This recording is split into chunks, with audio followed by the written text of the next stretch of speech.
edition of This Day in African American Baseball History. This is Phil Dixon coming to you live from Kansas City.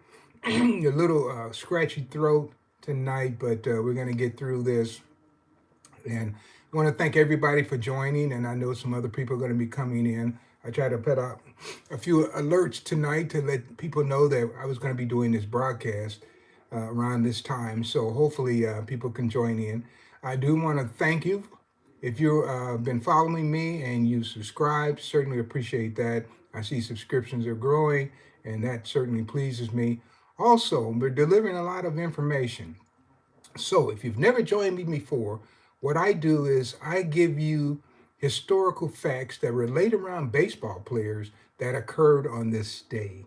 So today, of course, is the November 23rd, 2025 edition of This Day in African American Baseball History, This Day in Black Baseball History, whatever you want to call it. And then what I do is give you historic facts that happened through the years. And then I follow that up with some personal commentary on some things that I might know about certain, either the player or maybe their family member. Maybe I've been to that town. Maybe I even interviewed them or knew them or something, or know a family member, something like that. So that's kind of what I do. And so we've been on going at this for about now maybe 4 months now. And so it's taken a while to build up an audience, but I think that people who are serious about learning about our history and learning about baseball. And this is not baseball that you typically going to read about in the books. Now, I've been a person who has written many books on the Negro Leagues, so I know it's out there. So a lot of the information you get here, you're not going to get in other places. You're certainly not going to get it in this form on a nightly basis. And from someone who has lived around this history and knows quite a bit about this history, I just enjoy talking to you about it. So with no more hesitation, we're going to jump in and start giving you some facts. All right, so let's go to November the 23rd, 1914. Of course, that was the day. No, I don't want to start there. I don't want to start there. I'm going to come back to that one. So let's go November the 23rd, 1916. All right. In a losing effort, Wilbur Bullet Rogan lost a 6-0 game to Charlie Swain's All-Americans in Hawaii. Now, Rogan was touched for 11 hits, but managed to strike out 10 of the All-Americans. At bat, Rogan went 2 for 4, with one of his hits going for a triple. Okay, so why am I talking about this game? Well, first of all, Wilbur Bullet Rogan was from my hometown, Kansas City, Kansas. I originally born in Oklahoma, but raised in Kansas City, Kansas. And I happen to think that Bullet Rogan is the greatest all-around baseball player that ever lived. And he left Kansas City, Kansas, joined the military. And he went and played for both the 24th and the 24th Infantry, which were segregated United States infantry. So if you were African American and you joined the military prior to World War I and after the Civil War, you would be in a certain regiments. There were only 4 black regiments in the whole military. So it's the 24th, the 25th, the 9th, and the 10th Cavalries. So Rogan was in the 24th and the 25th at different times. So that's Wilbur Bullet Rogan. Of course, he ended up being a great player after he left Kansas City, Kansas, and he pitched and he could hit very well. And today, Rogan is a member of the Baseball Hall of Fame in Cooperstown, New York. But how many of you have ever heard of Wilbur Bullet Rogan? Okay, so I'm talking about a great one. And when I say I happen to think he's the greatest all-around baseball player that ever lived, when I was a kid, and we're talking about a few years ago, when they talked about the greatest all-around baseball player, only one name came to mind, and it was Babe Ruth. But Rogan hit for average, and Ruth did too. But one thing Rogan could do that Ruth couldn't do is Rogan could run the 100-yard dash in less than 10 seconds. Now, somebody knows Babe Ruth couldn't do that. Babe Ruth hit a lot of home runs. He had 714 home runs. Every kid used to know that. And that was in the American and National League. That's not counting World Series or anything like that, but in just his regular career, not including postseason. He had 714 home runs. The interesting thing is he stopped pitching around 1919, 1920, but Rogan pitched his entire career.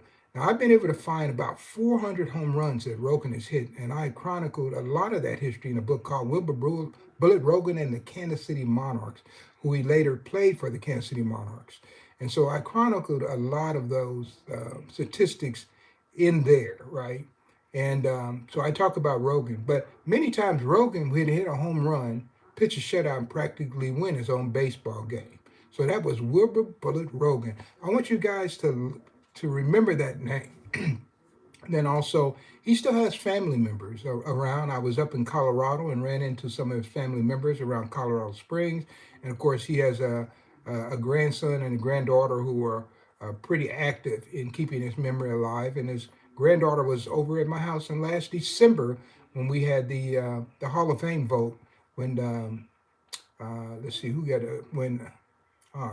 when Dick Allen and Dave Parker got in the Hall of Fame, I gave an event, and they were here at that event, along with Satchel Paige's daughter and granddaughter and grandkids and great grandkids. So, guys, there's a lot of history here, and I want you to know about it. So I'm going to say hello to a few people, and then I'm going to keep on dancing through here because I appreciate you joining. Somebody named Lawanda, Lawanda dash looks like 17P10. Thank you. Hello there. And then somebody got Seeley. Somebody got a bunch of numbers. Said hello. I appreciate you coming in. And then someone said, "How does it feel to be a black boy?" Well, I tell you, it feels great, and it feels even better to be able to tell the history of your people to the whole world. Yeah. So yeah, I can answer that question. I've been a black kid all my life, and I tell you what, I talk about the greatness of my people every chance I get. All right, let's see. Somebody says they just talking stuff. So anyway, let's see who's serious in here. Somebody said Chase, and there's a little H6J. I guess it's 5Z says I just joined. Well, thank you for joining. And somebody says, what will you do this Thanksgiving? I tell you what, we will eat and be merry. All right, so let's go to the next fact, and let's keep it going here. Okay, so we're going to go to November 23rd, 1928. Okay, remember, I talk about baseball players who also were multi-talented in other sports. So we just left Wilbur Bullet Rogan, and now we're going to talk about a quarterback who was also a shortstop, Halley Harding. He carried the football 4 consecutive times for a touchdown and then kicked the extra point in the third quarter to lead Wiley University to a 19-5 comeback win over Prairie View College, the Prairie View College Panthers.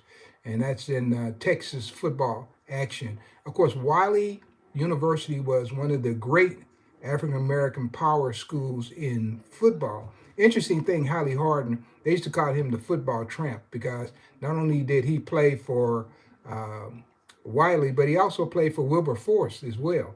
And he went on to do wonderful things as a writer. Of course, he played for the Kansas City Monarchs and other teams in the Negro National League. Just a great player.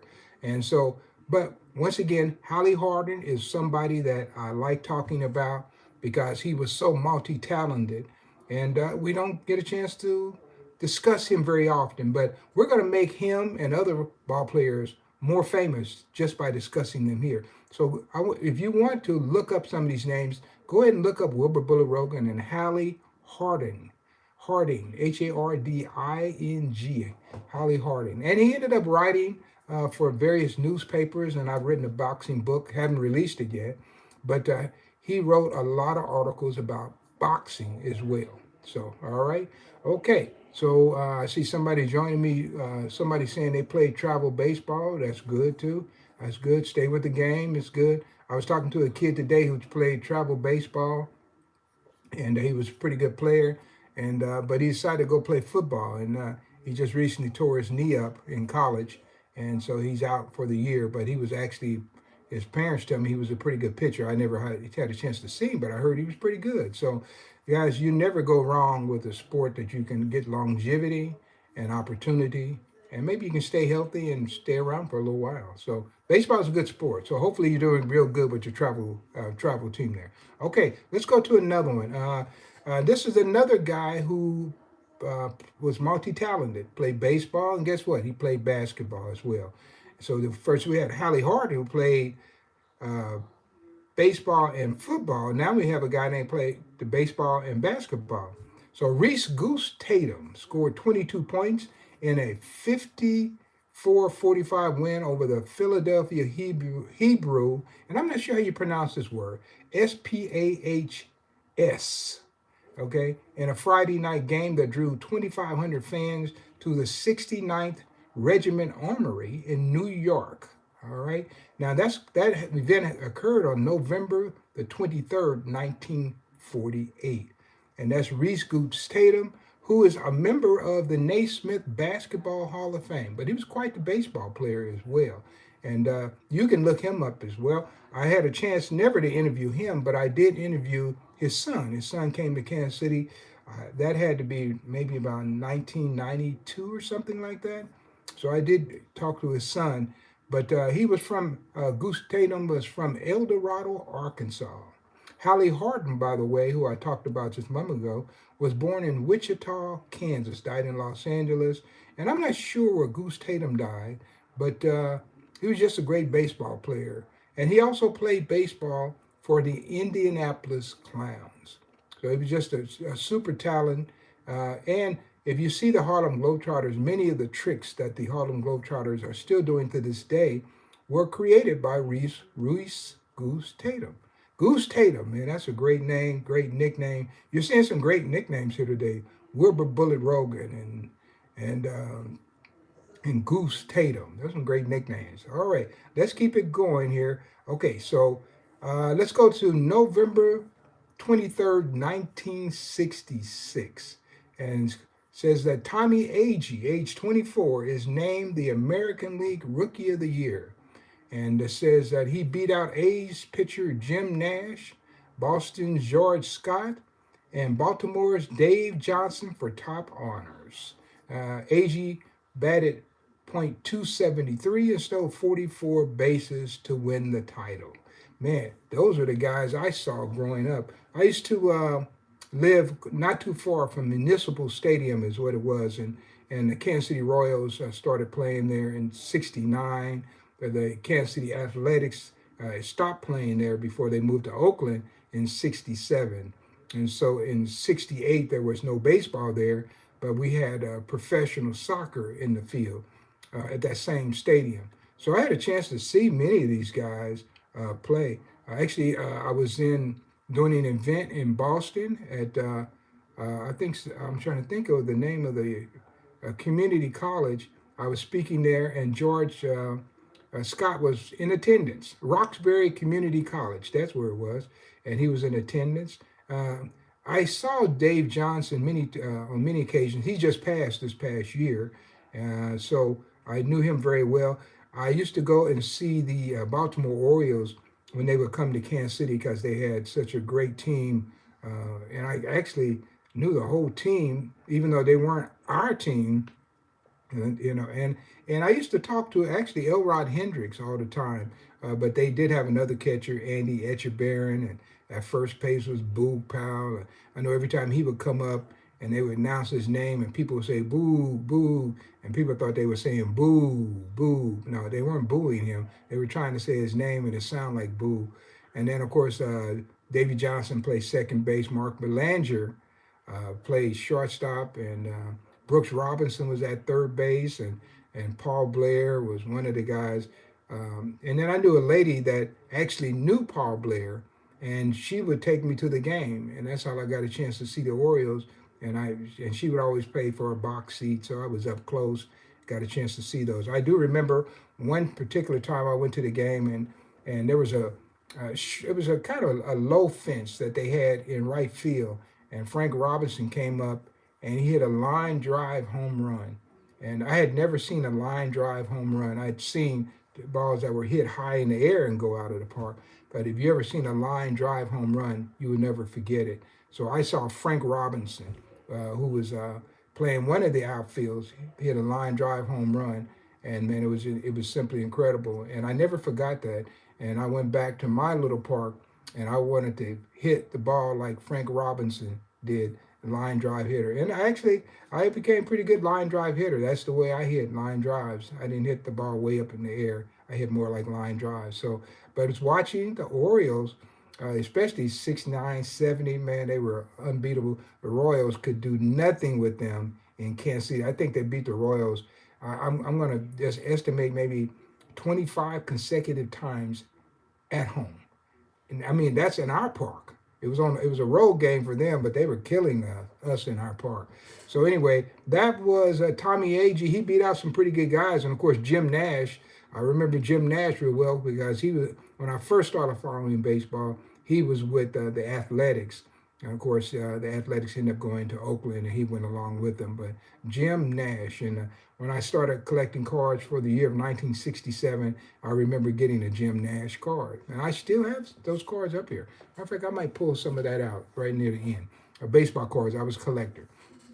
So I want to say something to a few people who have joined again. Somebody says Avery. Somebody says hello. Avery D2D says hello. And then somebody here, it looks like at official ANS 77 says hello from India. All right, that's a long ways. I don't know. You guys play baseball in India? I don't know if any. I'm trying to think. Who is the most famous Indian baseball player from India? Somebody answer that. Hey, teach me something. I'm going to have to do some research and see who that might be. So anyway, I just appreciate that. And then we have somebody at EMOJIC. So I guess it's MOJ Cat Lover. So okay, I guess somebody likes cats. So hello there, and I appreciate that. So yeah, thank you all for joining. Now, if you like what I'm doing here, be sure and subscribe. All right, the subscribers are starting to mount up, and starting to get some good numbers here in the last few days. Has been incredible. All right, so I'm new to this platform, so I'm trying to get to 1,000 subscribers as quickly as I can. All right, so we're going to do some coming and going. And coming and going, these are people who were born on this date, November the 23rd, or who passed away. So I do have two that I want to use. So now I'm going to go back to November 23rd, 1914. And Emmett Littlejohn Ashford, the American League's first African-American umpire, is born in Los Angeles, California. Actually, I don't know if I had a chance to see him ump or not. I saw a lot of guys umpire, but believe me, I was paying more attention to the baseball player than the umpire. So I don't know if I saw him or not, but he was around during the period that I was following baseball. I will say I was in Los Angeles in February of 2020 doing an event for the Baseball Requillery out there, and Emmett Ashford's daughter came and took some pictures with me, and she's quite the nice lady, and I was able to get a little more information about her dad from her. So yeah, he does have family as well. That was out in Los Angeles. So yeah, Emmett Ashford, and he was a colorful umpire. So if you see him when he called you out, he didn't just call you out, man. He called you out with flair. I guess you were happy to be called out because he was going to make it look good. So that was Emmett Ashford. Wow, remember that name. He's a pioneer. And then also going on this date, somebody who passed away, Weldie Wilberforce Walker, baseball pioneer and brother of Moses Fleetwood Walker, passed away in Steubenville, Ohio. Never presented in Steubenville. I've been close in that area, but I never had a chance to. I'm trying to think.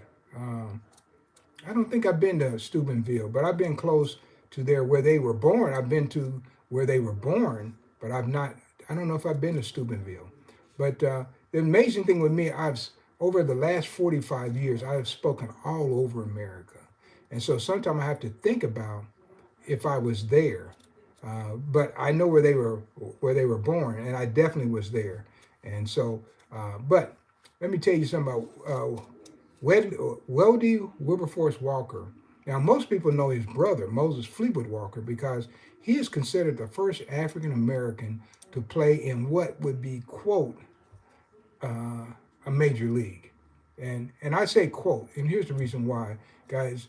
In sometime in my estimation, certain years, what they call the National American League were not a major league. There were black teams that could beat them all day long. They weren't world champions at all. And I can prove that. And if you don't believe me, get some of my books. Get the 1931 Homestead Grays, or get my book on the last one I did, the 1910 Chicago Leland Giants. And this is by Phil S., like in Sam Dixon. And so I try to mention all these things in my book. So I'm not just talking about it, I'm writing about it as well. And I've been doing that for a long time. So, but Moses Fleetwood Walker is more famous than his brother. And of course, both of those guys went to Oberlin College. And Walker also played for the Toledo Blue Stockings, which his brother also played for when he became, quote, the first African American to play in, quote, the major leagues. They always say that it was a gentleman's agreement that kicked all the black players out of the white leagues. And I tell you guys, if those guys were gentlemen, man, I don't want to be around any gentlemen. I don't think it was a gentleman's agreement at all. I think it was straight out racism. And you can call them gentlemen as you want to. I never do. I call them racist, because there's no way that you would want to segregate great players and then put in more inferior players and then call yourself the major leagues. That's my opinion. You don't have to agree with me, but just know that everyone's entitled to their opinion. But guess what? I will be happy to discuss it with anyone if you want to prove me wrong. So anyway, guys, that kind of concludes what we're doing for tonight.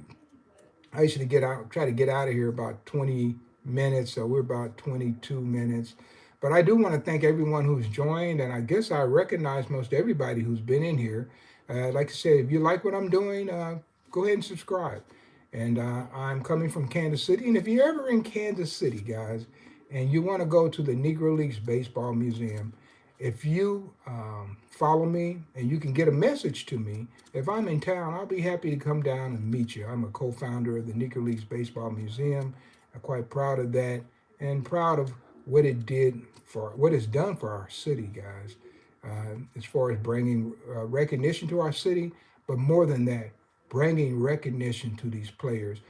When I started actually writing about the Negro baseball leagues and things like that, I had only one goal in mind: get these guys recognition.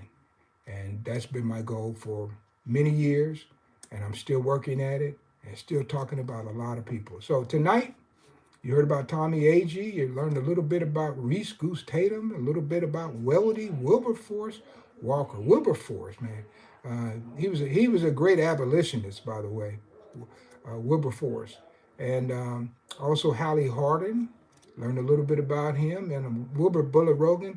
If you follow me, you always learn a lot about him. And of course, tonight, Emmett Ashford, an umpire, right? So I think we've covered all the bases, and now it's time to go.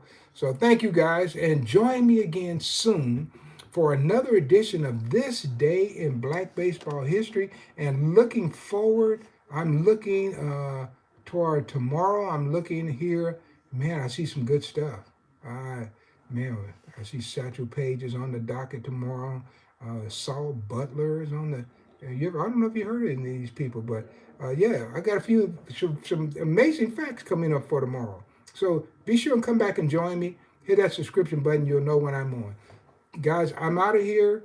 I appreciate your support. And if you stayed the entire broadcast, which is pretty rare, but you can do it, I certainly appreciate it. But if you stayed for 1 minute, 5 minutes, I love you dearly. And guys, have a good life, and hope to see you again. And if you do, just let me know you're in here, and we'll go from there. All right, then, it's Phil Dixon signing out for now with this edition of 2025, November the 23rd, this day in African American baseball history.